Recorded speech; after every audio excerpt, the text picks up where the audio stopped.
Hello Capricorn, Sun, Moon, Rising, and Venus signs. Kamusta kayo? Sana po ay nasa mabuti kayong kalagayan. Welcome back po sa Star Tarot. Kung bago kayo rito, welcome din kayo. Thank you sa inyong support. I truly appreciate it. God bless you all. Paunang mensahe ni Capricorn ay Two of Swords. Ayan, so meron tayo dito indecisiveness, no? Merong mga siguro decision na kailangan ninyong pagdesisyonan but you can't make a decision yet. Maaring nag-iisip-isip pa kayo, maaring nagre-research pa kayo, maaring nag-gather pa kayo ng information, nag-gather pa kayo ng mga facts na makakatulong sa inyong pagdedesisyon, no? Or maaari din naman na hindi ninyo alam pa kung ano ang gagawin ninyo sa inyong sitwasyon. Maaring yan din ang sitwasyon pa, maaring may kalituhan pa kayo which way you are going to take, no? So maaring hindi pa talaga ninyo maisip ngayon ano nga ba ang gusto ninyo, ano nga ba ang path na gusto ninyong tahakin sa puntong ito, no? Maaring ganun ang ganap. We also have the Queen of Swords. Ayan, so dito naman parang napipick up ko dito yung ipaglaban naman ninyo kung ano talagang inyong mga karapatan. Ipaglaban naman ninyo kung ano talaga yung inyong opinion. Kung sa tingin ninyo yun ang tama, kung sa tingin ninyo yun ang makakabuti, then stand your ground, diba? Stand for yourself, yung parang ganon. Yun din ang ano ko dito. Huwag ninyong hayaan na diktahan kayo ng ibang tao, no? Yung ganon. Kung sa tingin ninyo mayroon kayong karapatan, meron tama kayo, yung ganon, then ipaglaban ninyo, no? Yung parang ganon. Huwag ninyong hayaan na yung ibang tao ang magdesisyon para sa sarili ninyo, yung ganon. So what else? We have Page of Pentacles, and this is really beautiful kasi magandang balita ito, no? This is a very good news na parating dito that is related to your money, career, and finances. Maaring meron ditong job offer, maaring meron ditong career or business opportunity na may offer sa inyo, yung mga ganon. Maari din naman na ang iba sa inyo dito is acquiring a land, a piece of land, acquiring a property, maaring ganon, at maaring ngayon may mabalitaan na kayo about that, no? Maaring sa inyo na mapupunta, or alam mo yun, maaring makuha nyo na ngayon ang go signal na ng realtor na kayo yung nabigyan or na awardan, kumbaga, ng ano na to, ng inofera ninyo para bilhin, no? Maaring ganon ang ganap. So, this is beautiful energy kasi may excite kayo dito sa mga balitang ito. Magkakaroon kayo dito ng pagkakataon na mababalitaan na siguro ninyo ang mga alam niyo, yung mga hinihintay ninyo siguro approval ng papeles or mga in-applyan ninyo ng trabaho, yung mga ganon ba. So, good luck. We also have Queen of Cups, and you are highly intuitive and you are highly sensitive around this time, Capricorn. Kaya take advantage of that energy, no? Makakatulong yan dito sa inyong pagdedesisyon, no? Kasi most likely maraming gabay, maraming intuitive messages, siguro signs, symbol, synchronicities na binibigay din sa inyo ang Divine Universe. Dito makakatulong yan para sa inyong pagdedesisyon dito, no? So take advantage of that. For others of you naman, this is inviting you, no, to do some self-care. This is also inviting you na magbigay kayo ng konting oras naman para sa inyong sarili, no, na makapagpahinga naman kayo, makapag-recharge kayo, yung mga ganun ba, no? Kasi kailangan din niyo yung paminsan para maano kayo, mabalance din naman ninyo ang sarili ninyo. So good luck, Capricorn, and that's a lot for you for today. Thank you for watching. Love and light. Namaste. Hello Virgo, Sun, Moon, Rising, and Venus signs. Kamusta kayo? Sana po ay nasa mabuti kayong kalagayan. Welcome back po sa Star Tarot. Kung bago kayo dito, welcome din kayo. Thank you sa inyong support. I truly appreciate it. God bless you all. Tignan natin ang mga mensahe ninyo. 8 of Pentacles. This is really beautiful. You're a hard worker, no? Pinapakita lang nito na you are a hard worker, Virgo. Talagang ano kayo, masikap, matyaga, masipag, you know? Ginagawa ninyo ang lahat, no? Para talagang ma-accomplish ninyo ang mga bagay-bagay, no? At a certain time, yung parang ganon, ano? Ang nakikita ko dito. masikap din kayo, no? Napaka masikap ninyo. Kaya alam mo Virgo, sa sipag ninyo yan, magtatagumpay kayo sa kahit ano man ang inyong ginagawa. You are really going to succeed. Kasi sobrang tiyaga ninyo. Sobrang sipag ninyo, no? So, yun ang napipick up ko dyan. What else? We have Ace of Cups, beautiful energy, Virgo. This is divine blessing, you know, divine blessing. Ang daming biyayang parating sa inyo dito na talaga namang, magpapalaki ito ng puso ninyo sa kaligayahan, no? Your heart is going to expand sa saya, sa joy, sa happiness na mararamdaman ninyo. Because yung energy na to is a new beginning energy na bibigyan kayo ng pagkakataon dito na makapagsimulang muli, no, ng bagong buhay sa kung ano man ang inyong sitwasyon, no, depende sa inyong sitwasyon. So that could be in love, that could be in trabaho, that could be in career, that could be in any area of life, no, na kung saan, kumbaga, ito yung bibigyan kayo ng bagong pagkakataon para makapagsimula kayong muli sa area na yan.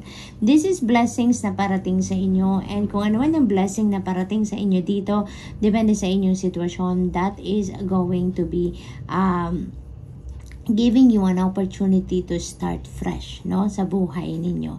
Maaring relationship yan, maaring sa karera, sa trabaho, it could be anything, but definitely kung anong kailangan ninyo sa ngayon, yun ang parating sa inyo. Kung anong kailangan ninyo sa ngayon, yun ang ibibigay sa inyo ng Divine Universe. Kaya naman, sobrang joy ang mararamdaman ninyo dito, no? You will be blessed talaga. So we have another new beginning energy, and this is you taking risk. This is you taking a leap of faith, no? Meron kayong bagong gagawin dito na this is uncharted territory. You've never done this before. You've never tried this before, pero maglalakas ng loob kayo na gawin yan sa ngayon, no? Maglalakas ng loob kayo na simulan muli, no, ang kung ano man ang bagay na yan, dahil you feel like eto na ang kailangan ninyong gawin sa ngayon, no? Maybe this is really an uncharted territory for you na sisimulan ninyo kahit bago yan sa inyo, kahit ngayon nyo pa lang yan susubukan. You are going to be confident na pagtatagumpayan ninyo yan, because you know, no? You believe that you have this the support of your spirit team. Alam niyo, naniniwala kayo na susuportahan at tutulungan kayo ng Divine Universe and the rest of your spirit team, kaya maglalakas ng loob kayo dito na magsimulan tahakin ng isang bagong bagay, no? Ang isang bagong endeavor, yung ganon. So what else? We have Knight of Swords. Ayan. So you are really going for it. Kumbaga, no, kung ano man itong naiisip ninyo, that could be the way towards your realization of your dreams, no? Be ambitious, chase your every dream. Yan ang sinasabi ni Knight of Swords. Talagang gagawa ninyo ng paraan, magsisikap kayo, pag-aaralan ninyo yan, paghahandaan ninyo yan, pagsisikapan ninyo, you're really going to do anything and everything in your power dito para matupad ang inyong pangarap, Virgo. So go for it. Good luck. And that's all I have for you for today. Thank you for watching. Love and light. Namaste. Hello, Taurus, Sun, Moon, Rising, and Venus signs. Kamusta kayo? Sana po nasa mabuti kayong kalagayan. Welcome back po sa Star Tarot. Kung bago kayo rito, welcome din kayo. Thank you sa inyong support. I truly appreciate it. God bless you all. Pauna mensahe ni Taurus ay the Moon energy. Ayan. So, you will need to do some kind of reflection at this time, Taurus. Maaaring may mga bagay kayo na kailangan pagmuni-munihan. May mga bagay na kailangan kayong i-dissect, no? Siguro, mga decision making, maaaring ganon. So, you really need to think about it many times. Siguro, kaya kailangan ninyo na mag-reflect. Kailangan ninyo na mag-step back muna sa kung anong pinagkakabisihan ninyo, na makapag-isip kayo, no? Kung ano ang inyong nararapat gawin. So, maaaring ganon ang ganap. Yung parang, now is not the time to to take action, but now is the time for you to reflect on the things that you are going to take, or what are the actions that that needs to be done. Kumbaga, no? Pag-iisipan nyo muna. So what else? We have 8 of Wands, beautiful energy, kasi this is a fast moving energy. So maraming mga ganap siguro dito ang gagawin ninyo, or maraming ganap ang mangyayari dito, wherein it may need you to take action right away, no? Maaring ganun. Maaring pagkatapos ninyo dito na mag-reflect on the things that you need to do, ay talagang ano na kayo, magiging buo na ang isip ninyo. Pagkatapos ninyo na makapagmuni-muni, mabubuo na yung isip ninyo, mabubuo na yung plano ninyo, and wala nang hintay-hintay, you're going to go for it, no? So maaring ganon ang ganap dito. Once na nakapagmuni-muni kayo, makiklear na sa isip ninyo kung ano na ang kailangan ninyong gawin. When are you going to start? Where are you headed? Kaya go na kayo dyan, no? Magiging mabilis na ang lahat, kasi ano na, planado na, konkreto na kung ano ang inyong gagawin. Decisive na kayo about the things that you're going to do, no? This is also travel energy. So maaaring ang iba sa inyo dito ay magta-travel. That could be international travel, that could be a local travel lang din, but definitely there is travel involved dito for some of you. At maaari din na ang iba sa inyo dito may mga kailangan kayong gawin dito, no? May mga opportunities na parating dito that may require you to take action agad-agad, that you may require you to look into it right away, kumaga, no? So kaya kailangan handa kayo. So we have King of Pentacles. This is really beautiful. This is about wealth, no?